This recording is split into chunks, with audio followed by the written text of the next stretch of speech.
कुछ बच्चे एक खेत पर यानी एक जंगल था वहां पर, और वहां पर मिट्टी का ढेर लगा हुआ था।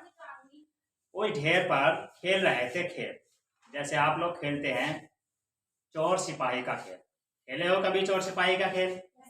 कैसे खेलते हैं?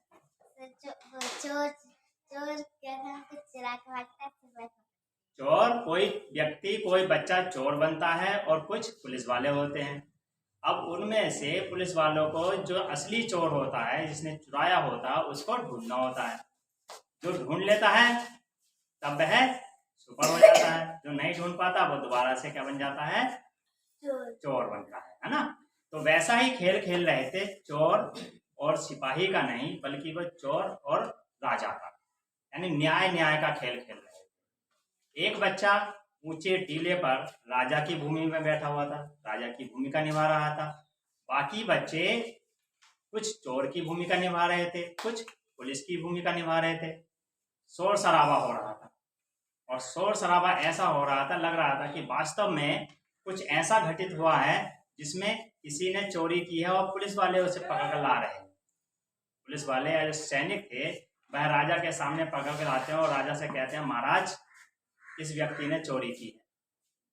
अब कैसे पता चले कि वास्तव में इसी व्यक्ति ने चोरी की है या किसी और व्यक्ति ने चोरी की है?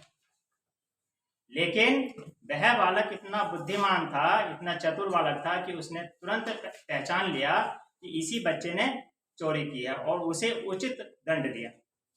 ये सब एक आचार्य वहां पर खड़े होकर देख रहे थे कि ये बच्चे आपस में किस तरह से खेल खेल रहे हैं, और उन्हें ये भी पता था कि चोरी किसने की है। उन्होंने ये भी देखा कि उस बालक ने किस तरह से एक राजा की भूमिका निभाते हुए उस असली चोर को दंड दिया। वह बालक जो आचार्य की नजर में आया, आचार्य ने उसे देखकर पहचान लिया कि यही मेरे सपनों का राजा है, यही मेरे सपनों का सम्राट है। वह बालक कोई और नहीं था बल्कि वह थे चंद्रगुप्त मौर्य, जो अखंड भारत के ही नहीं बल्कि बृहत्तर भारत के सम्राट बने। और वह जो आचार्य थे वह कोई और नहीं बल्कि सर्वश्रेष्ठ आचार्य चाणक्य थे। अब चाणक्य ने उस बालक में ऐसा क्या देखा, या उस बालक में ऐसा क्यों देखा कि उन्हें वह बालक अपने सपनों का राजा लगने लगा। उन्हें लगने लगा कि यही बालक है जो मेरे मार्ग की सिद्धि को पूरा कर सकता है।